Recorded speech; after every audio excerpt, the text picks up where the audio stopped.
So I actually think my arrest in March is part of the build-up to the elections. Most of you who follow Zimbabwe will be aware that from around August last year, we've had a lot of civil society activists arrested, for some, mostly for election-related offenses like, why are you teaching people about, why are you doing election advocacy, for instance? It's not part of your mandate. I mean, if you are a human rights organization like Zim Rights, why shouldn't you be part of advocacy to tell people that, for you to exercise your vote, you need to have been registered, and to register, this is how you go about it. And we've had the Zimbabwe Peace Project offices raided in February. That's where that Justina Mpopo woman is the director. All she does is to monitor basically political violence and to keep a register of what has happened where. And obviously to do that, they also do advocacy work related to elections. And I'm talking about this because I think we'll see more and more people being arrested. Lawyers are being arrested more to discourage them from running to where the violations might be happening. And because I'm really more the face of the lawyers, it made sense to go for me first, to discourage most of the younger lawyers from doing the kind of work that we've been doing for the past 15, 20 years. And my fear is that when we finally get into election mode, really there'll be very few of us standing to do what we have been doing. And that it is necessary that at this stage there should be insistence that the political agreement that was signed between the three parties at the time, main parties at the time, really be implemented to the letter. The idea of the government of national unity was to try and create an all-inclusive playing field where there would be a concerted effort by all the political players to have repressive laws, repealed, to have the new constitution in place, and I'm happy to say that that new constitution is in place. But the oversight institutions that are in that constitution, some are there in name. We've had the Zimbabwe Human Rights Commission. That's there in name because persons have been appointed as commissioners, but it is completely not resourced. It has no offices. It has no secretariat. It doesn't have even one car. If they have a pen, they're lucky to have it. And you can file your complaints to the Human Rights Commission, and they write back to you to say, and the woman writes from the deputy chair, writes from her university stationery where she works to say, sorry, we're not yet operational. But this is an organization that's been there now for a couple of years. And the chairman actually resigned because he said, I don't want to be part of this farce, because nothing really is happening. And we have an electoral commission, which is supposed to be ready for elections at the end of June, which also is completely under-resourced. And that agreement, and saying to SADC, you've got to make sure that everything provided for in that political agreement is adhered to the letter. There has to be these oversight institutions. They have to be functional. They have to be resourced. Yes, we hear you have a new constitution, but really a constitution is just a piece of paper. It's the implementation and the adherence to what it provides for that really counts. For me, you can have a brand new constitution with all the rights protections, but I mean, proof of the effectiveness of that constitution is to have a judiciary that's going to interpret those constitutional provisions in the manner in which they were intended and what the people said they wanted. So, you know, until we have all of that, really, we still have a security, the security sector controlled exactly by the same people who controlled it in 2008. You still have a police force that will basically arrest persons for political reasons. You do not really have the kind of oversight that we thought would be there at the end of the political agreement. And for me, until we have ensured that, you know, all the things that were envisaged when that political agreement was entered into are implemented, we might as well have been exactly where we were 4 or 5 years ago. And that you are not going to have the return of the rule of law if you have exactly the same institutions being manned by the very same people who were there a couple of years ago. Yeah. Well, there are many, many good people who really support the work that we do. Some support not openly because not everybody wants to be at the forefront of this kind of work. But we have a lot of lawyers who are committed to the cause. We have Zimbabwe Lawyers for Human Rights who've been there. We set up Lawyers for Human Rights in around 1996, and they do fantastic work. We have a fast reaction group as and when we have elections where people can be dispatched to hotspots, etc. And I do believe that we have enough persons who are committed, you know, to the same extent, but perhaps not to the same visibility levels. I know that a lot of the persons I started doing this work with did leave the country, but we've had as many younger people coming up. You know, I just happen to be there because I'm probably the oldest in the group, you know. But civil society generally stands together. In the Law Society, we've had quite a visible number of lawyers, counselors who've been very strong. I served as Law Society president for a couple of years, and we really worked hard at ensuring that the rule of law issue remains quite alive and relevant throughout, but obviously different leaderships have different emphasis. You know, not everybody sees the rule of law as an important aspect of lawyering. But when I was arrested in March, the members demanded a meeting, and they said, this is not Beatrice's arrest. Each one of us have been arrested, and if we do nothing about it, it means none of us can practice law because they can do this to any one of us.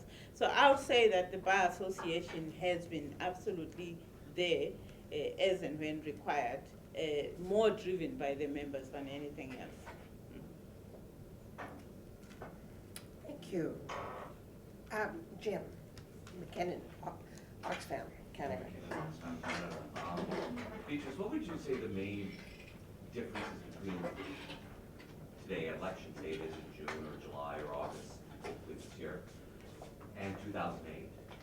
Because after coming through from 2002, 2003 to 2008, there's some pretty dark days. And I don't think it's been as dark since 2008. It hasn't been perfect. You know, the GPA hasn't been perfect. There's been a lot. But there is more openness now. It's not completely open. Yes. What do you see as the major differences? Like going in now to an election with the MDC probably not as strong as it was in 2000, you know. So what do you see? I mean, for me, I'd like to think that SADC as a regional bloc must be sick and tired of Zimbabwe. And that because of that, they'll probably use their powers as guarantors of the political agreement more aggressively, I hope. to ensure that at the very least there's an adherence to the SADC guidelines on democratic elections, and that shouldn't be done on the day of the election, and that the process ought to have started by now. And that when we talk of oversight institutions, SADC ought to be saying, we want an electoral commission that is, visible, that is doing all the work that it is supposed to do to prepare the country for elections, that is resourced from funds that are visible, not from perhaps diamond monies that's coming from elsewhere, and that it is a commission that's accountable to the people, not to one arm of the government. Unfortunately, as you point out, the MDC has not really been strong in standing its ground and saying we are equal partners in this agreement, and therefore we demand that we be treated as such. They've just generally enjoyed the power more than anything else, without standing up saying that, why this not for the fancy cars and fancy trips, but we are in this to ensure that there's a level playing field as and when we go into the elections. So what I would say will be different is that I'm hoping that SADC will take its responsibility more seriously, because for some reason the AU, the UN, everybody defers to SADC. And even when the UN, 3 weeks ago, the UN sent its personnel to look at the state of preparedness of the Zimbabwean election by the Zimbabwean government, they cooled their heels in Joburg because they were not allowed into the country. And for me, it was like, wow, if the UN can't get its people to go and see that this country is ready for elections, has anything changed? But I mean, SADC then tried to step in to try and ensure that they were allowed in. So I'm hoping that that will continue as we go towards the elections. But the power still lies exactly where it lay in 2008. The securocrats remain in complete control of the situation, and the police still do what they like doing best, arresting all the non-criminals while the criminals are walking the street. Jane Harper. Thank you. Thank you for being such an example of courage that I'm sure most of us are going to go home and think, boy, I don't know, I guess you don't know what you can do till you're in a situation and you have to make choices. It's remarkable. I have two questions. One is about the role of women in supporting your movement. I've been really impressed by Rosa and also women activists. And my other question is, I'm worried about the stakes getting so high with the Chinese coming in and the platinum, and it seems like the struggle for power in Zimbabwe is not a small game right now. There's so much to gain by winning, so much to lose by losing. Do you think this is going to make this current upcoming election even more potentially brutal and violent? Well, the diamonds have not made things any easier, of course. I mean, the minute you find large deposits of minerals such as diamonds, the stakes are high, not just for Zimbabwe, but for you guys coming from everywhere else. Everybody wants to come and get a piece of the diamond fields, and obviously, because some of the diamonds are believed to be used to fund some of the electioneering here and there, the stakes are indeed high. And we are hoping that SADC will see that the stakes are high precisely for that reason, and that they'll try and make sure that, the elections are as fair as would be possible given our kind of environment. And of course, it means that the danger may be higher than usual.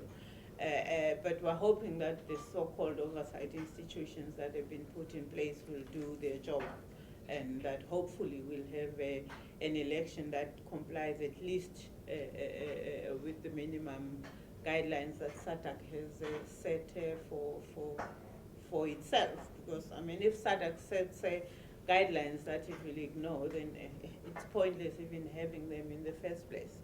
Women, what role can women play? I personally think we should just get rid of all these men and get the women to rule the country. It probably would work much better, you know. It's very difficult in Zimbabwe for women to contest elections on their own terms. There are women in politics, but more often than not, they get into politics because the men have allowed them to be in those positions.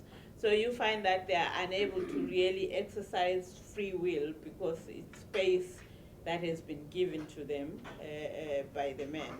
And I've found that the women have generally been weak when it comes to political issues. I mean, when Justina was abducted, and for more than 3 weeks, we didn't know where she was. And she's a very active member of the women's movement. Unfortunately, I'm not, because, you know, and I was saying to the women's groups, be visible, do something. I mean, let's hear what you've got to say about. She's a member of your movement, for God's sake. Where are you? But they were visible by their complete absence.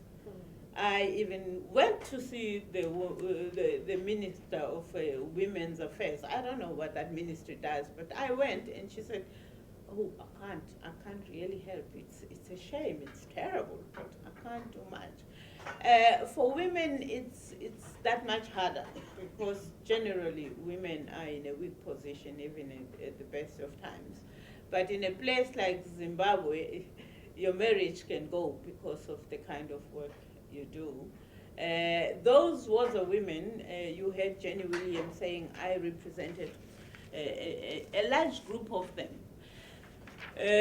What she didn't mention is that at least about 7 of those women were told by their husbands, go back to where you were. Because it's like, what are you going in the street banging pots for? You know, so it's that much harder, especially in a country where the economy is where it is. You know, you can hardly make ends meet. And people are just thinking, you should be at the market selling something to look after the kids. What are you wasting time for? So for women, it's that much harder. So, which is why I really salute women such as the Woza women, because it's not just fear of arrest. Your marriage can break because of your participation in Woza activities. And Charles, thank you, Windsor, and then at the back. Beatrice, in the years from 2008 to now, is social media going to play a much more important role in galvanizing a larger proportion of Zimbabweans? My understanding is a lot of people have mobile phones. That's a change. It means you can begin to get through to a lot of people very quickly.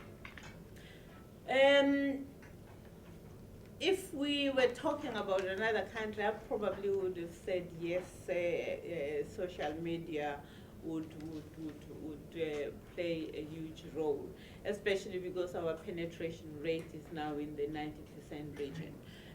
And unfortunately, there's more to it in Zimbabwe than just, you know, it being social media. There has been targets to the service providers, the telecommunications companies.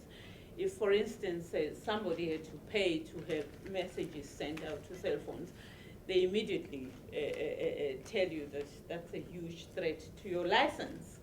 So your license can actually be revoked for sending out that social media.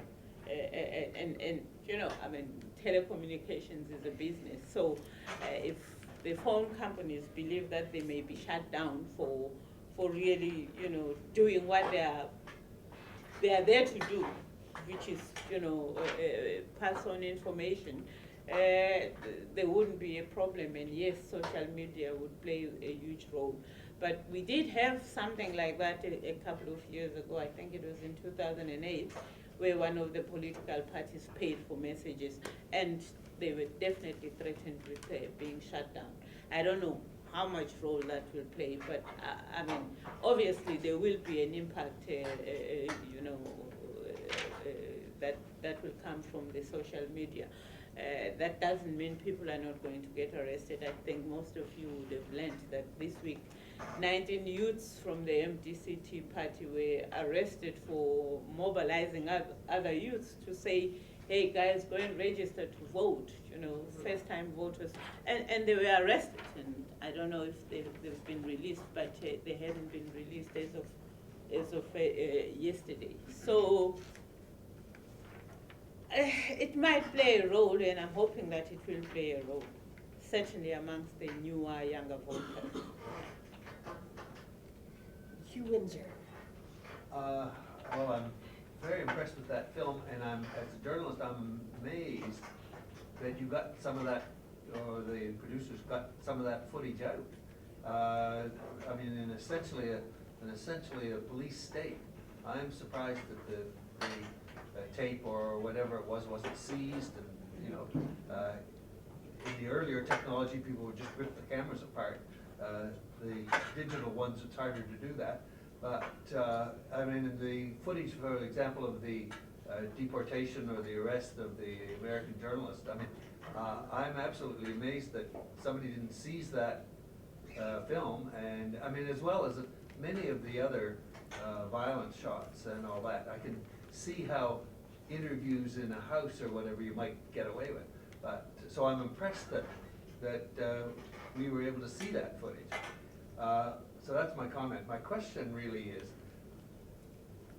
by the fact that the MDC agreed to go into a so-called unity government or whatever, did it have any moderating effect, or was it totally co-opted? Maybe that the international media has just stopped reporting as much as they did, but it does appear that things are not quite as bad as they were.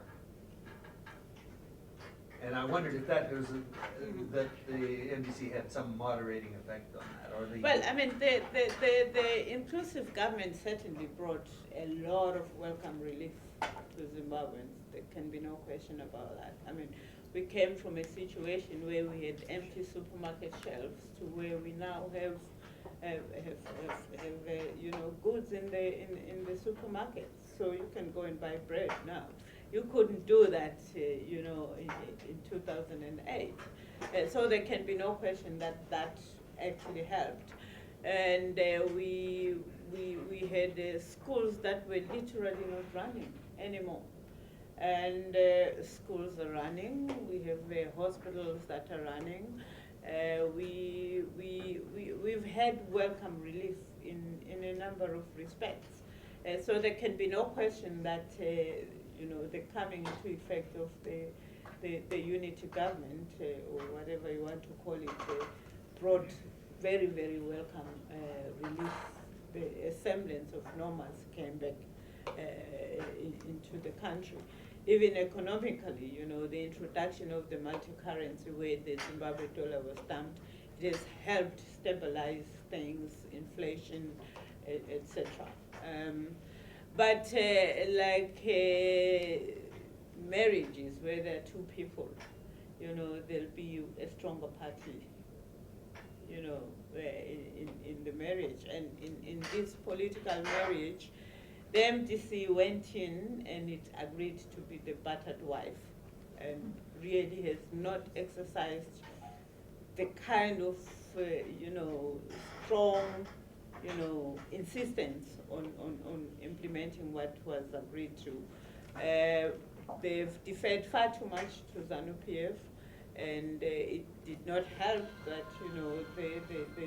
they really got all the packs that if you've been in the trenches and you've been beaten up for the past couple of years, and suddenly you are in an air-conditioned office and you have an SUV and a Mercedes-Benz and you can fly all over the world, you are not going to speak with the same strong tone that you would have used a couple of years ago.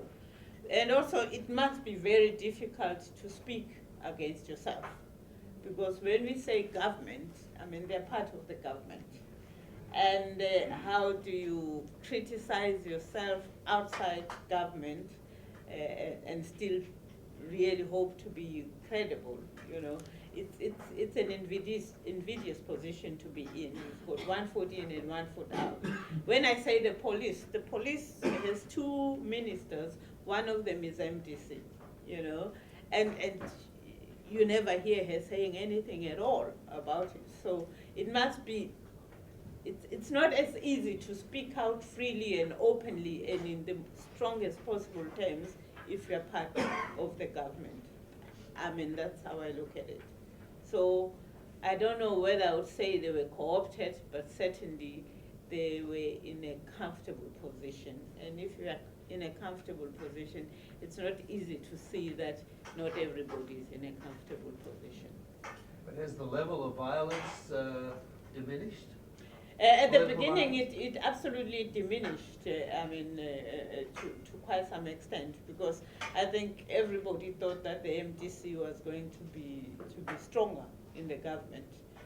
But as we've gone on, it's become quite obvious that they are weak and they are not really going to stand up and say this is not going to happen. Because we thought that when certain things happen, they'll say, well, we're getting out of this government, it's not working for us. But no, you don't hear that anymore at all. At the back. Can you identify yourself, please? Yeah, I'm seeing this report there. Thank you very much for your tonight. I just had a question about SADC as a follow-up to what you were saying. You seem to have a lot of faith as whoever's in SADC as sort of the one who's going to save the elections. And I just wonder whether you really sincerely believe they have the will, the capacity, and the room to maneuver to actually fulfill that role. Well, I mean, during the life of the political agreement, there's been very little will, basically. But I think there was the thinking that there's good faith in the process. But as we see the violence spiking up, I expect SADC to see that this is not business as usual, and if we guaranteed this, you expect them to step up their game, you know, to really do more than they have been doing. I mean, this is not to be blind to the very obvious fact that, you know, the leaders in SADC are friends with the leaders in Zimbabwe. And I mean, these are buddies, you know, and it may be difficult for some of the youngsters who are leaders in SADC to speak truth to their fathers, as it were. Because, I mean, let's face it, Robert Mugabe is seen as the father of the revolution in the region. He is part of the frontline states that fought for freedom in South Africa, in Namibia, etc. So he's very well respected in the region. And you can't expect a youngster like Mswati, who has serious issues in his own backyard and ought to be getting as much pressure as Zimbabwe is getting, to then go to say to the Zimbabweans, hey, you guys clean up your act, when he's got a problem back home. So, I mean, there is the trade unionism, if you would call it that, of the presidents in the region, where they'll stick together because they believe they're together. But look, we got to believe in something. For me, speaking as a lawyer, if you guarantee an agreement, you got to stick to it, which is why I'm saying the international community should itself say to SADC, you said we should leave this process to you because you are the regional bloc that is dealing with it. Deal with it the way you said you would, you know. I mean, we're not naive in thinking that, yes, Jacob Zuma will now come with a big sledgehammer to say, you know, he's not going to do that. But they have to be honorable in ensuring that what they guaranteed is what they give the people of Zimbabwe, because the support should not be for the government. The support should be for the people of Zimbabwe. That is a guarantee they gave to the people of Zimbabwe, not to political leaders. And I believe very strongly that if they are told that this is not support to individuals or to political parties. Zimbabweans, the ordinary Zimbabwean people deserve better than this, and they should do it for them. Can you identify yourself, please? Hi, my name's Doris Foss. I teach in the Department of Law here. I have two law-related questions, curiously enough. The first one is around rule of law, which was really interesting in the way it was presented in the film.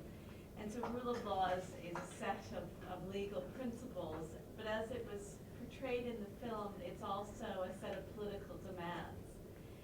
And I guess I'm curious about that. Does that resonate as a set of political demands outside of a community of lawyers in Zimbabwe that claim for rule of law?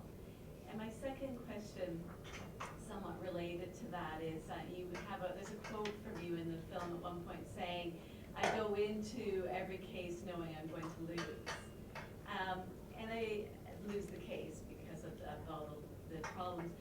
Is there a point at which legal venues and legal remedies no longer give you the toehold into protecting human rights in Zimbabwe and become a distraction? Will you know when that day comes? Right. Well, I'll start with your second question because I still have to think about the first one.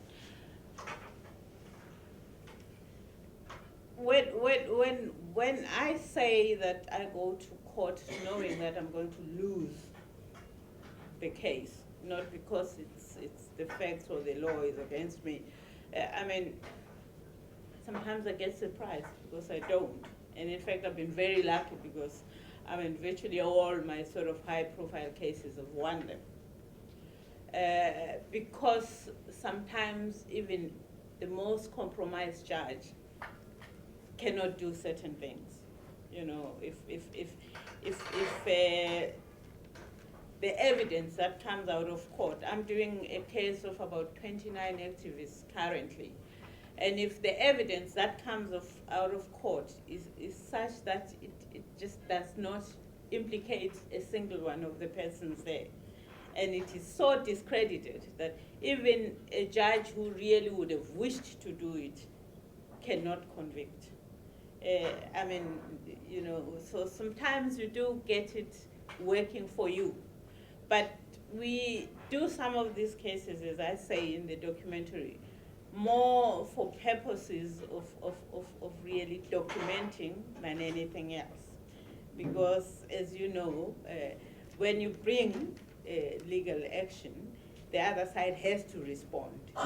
And when they respond, you'll get to know who's driving the process, etc. There's the woman there who had the Constitutional Court unanimously agree that at least 3 violations of her constitutional rights had occurred when she was abducted, tortured, ill-treated, etc. And we were able to get that result because of litigation. I think in that case I brought maybe 11, 12 applications, different ones, because I wanted to really get evidence that was going to show that it was state actors who had abducted her. We had gone to court immediately as soon as she disappeared, and the police said no, it wasn't police, although they claimed to be police. And then 3 weeks later, she comes, she's in police custody, and I went to the High Court to say the police must be forced to disclose who handed her over to them, because they had said it was an abduction. So I'm not going to deal with her case until the police have told the court why they did not arrest the abductors. And the police then, were forced to say to the state security minister, we don't know where she was, you've got to deal with this. And the state security minister filed an affidavit that said, well, it would not be in the interest of state security to disclose who had her, so we are not going to say that. And so all I needed to do to go to the Constitutional Court was to say, the state security minister has accepted that his guys had her, so he is responsible, So, you know, we were able to use the system to get information that helped us. And the Constitutional Court couldn't say, oh no, you know, you can't say that there was an affidavit before them. So, you know, it helps, it helped. Rule of law issues, is it just lawyers? No, I actually don't think so, because the ordinary beneficiaries of what we do are just ordinary persons, you know. And they know that if your rights are violated in this way or that way, you can go to that group of lawyers. And I think, okay, for us as lawyers, we talk of rule of law as a concept. For the ordinary person, it is a question of which lawyers are going to try and help me out of this using the law. They will probably not call it rule of law or whatever, but they know that you can get assistance using the system in a particular way. And it's done in a whole lot of different ways. But I don't think it's just lawyers only who are really into that rule of law concept. And I mean, I don't think you can separate the rule of law from all the other things that happen, you know. I mean, the investor wants assurance that if they come to invest, you know, they will not think of it in terms of rule of law. They'll think, will I get my money back? But I mean, when you sit down and analyze it as a lawyer, it is a rule of law issue. If you want to get into the politics, will I be safe? You know, will somebody protect me? They look at it from their own perspective, but it all narrows down really to the same thing. Okay, I had a question over here. Something, yes. True. Very number, and a lawyer in private practice now. My question is, what is there anything that people of Zimbabwe could tell or do or have push for the help from the international communities, perhaps that enforce the agreement between the two parties in Zimbabwe? What can they do? What could the people of Zimbabwe themselves do that they haven't done? How could this agreement be held to the T, as you're saying? Yeah, I think it's really more the international community that ought to help, because, you know, what can the people of Zimbabwe do? I believe that SADC can be pushed by the international community.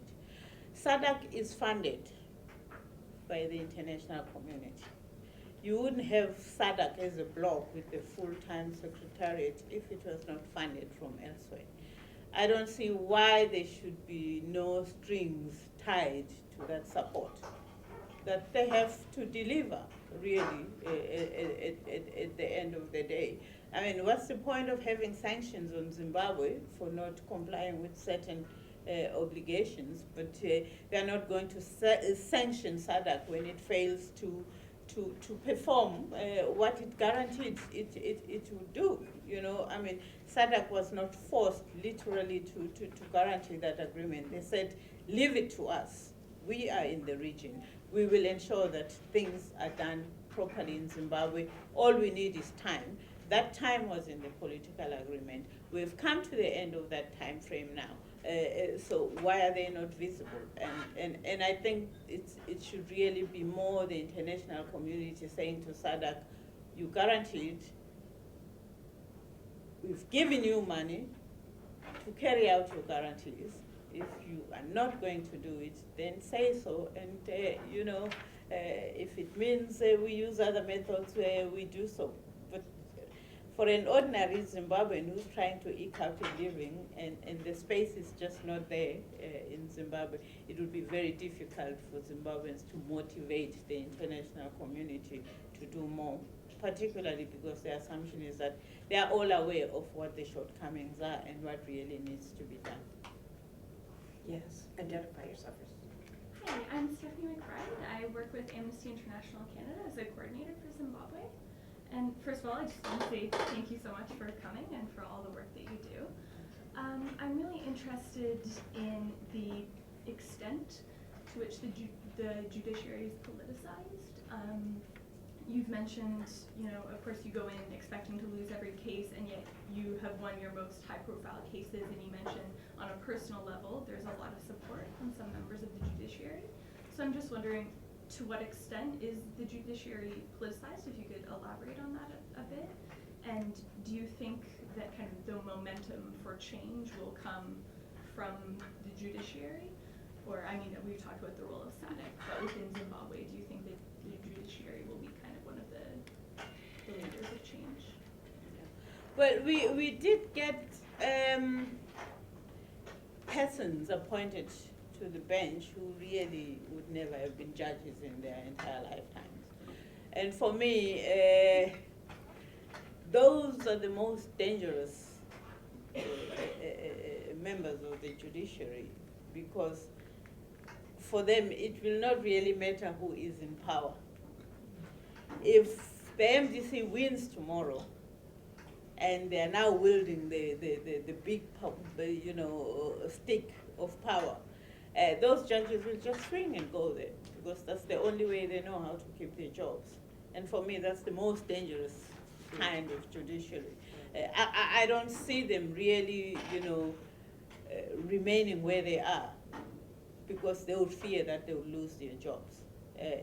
So once the bench was politicized and the judges were removed and others appointed when they really didn't qualify, for me, that is a problem.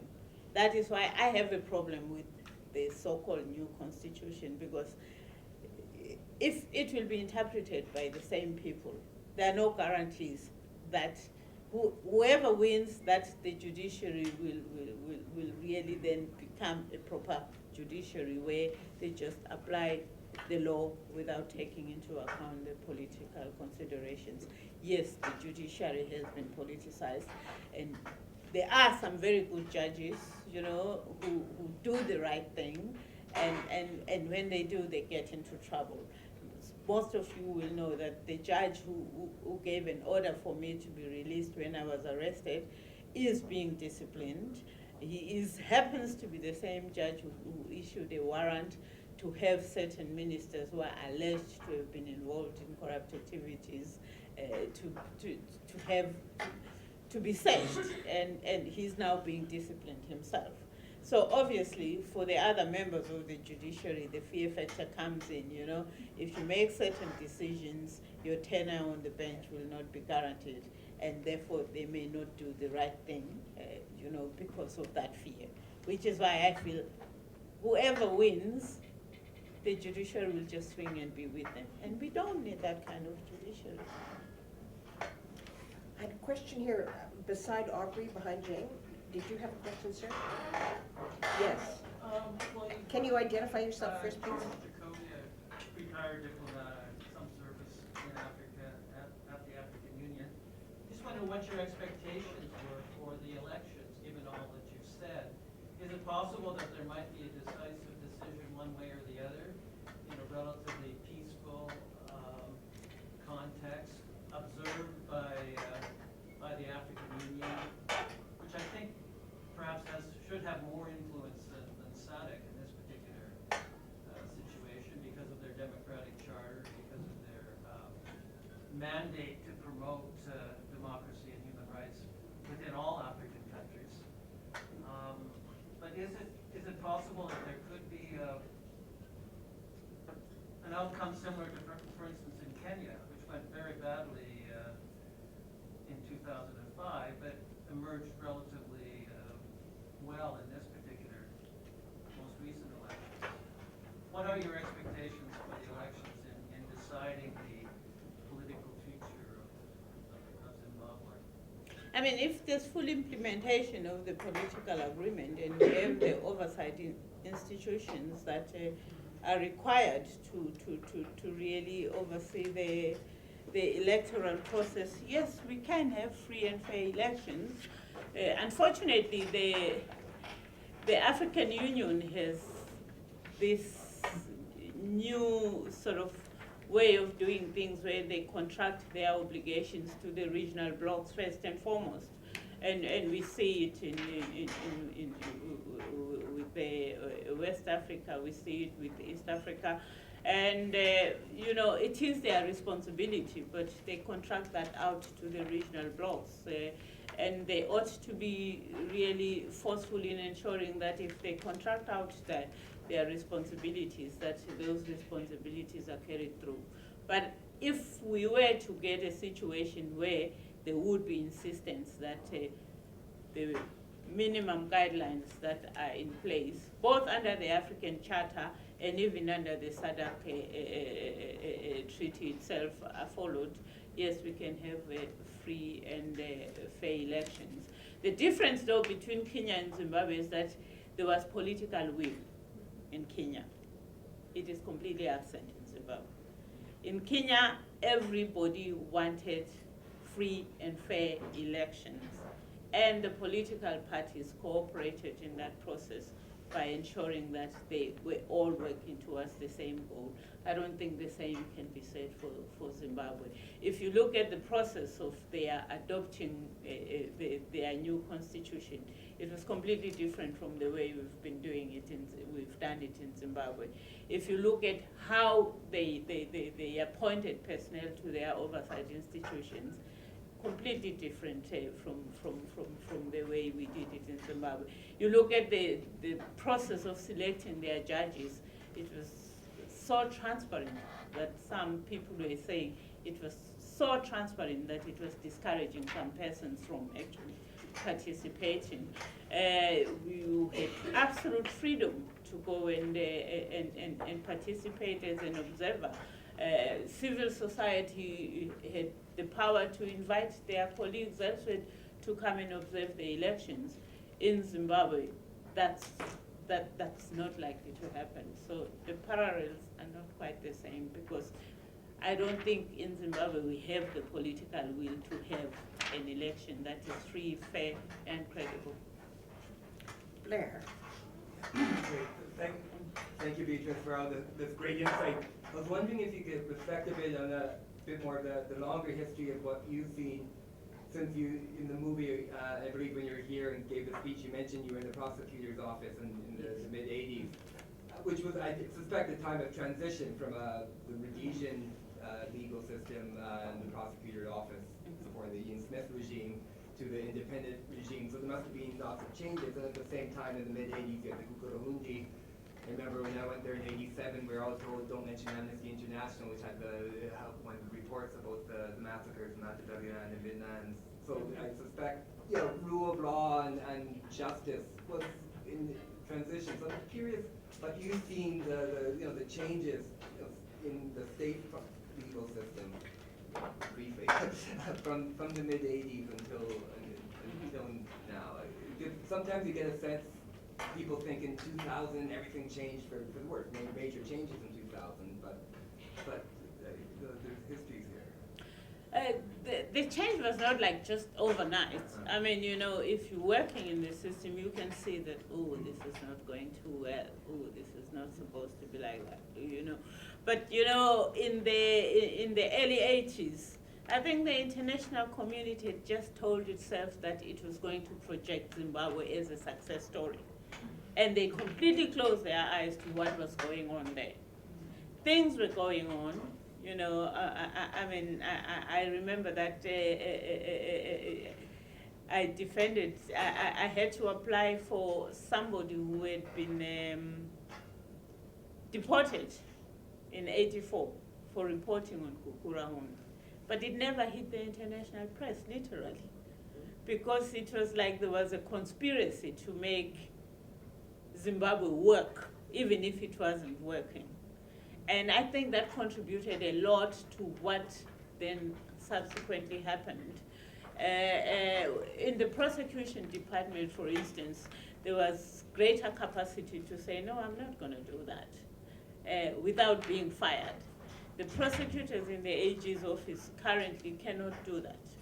Absolutely cannot do that. But I mean, the current Chief Justice was my boss when I was in prosecution.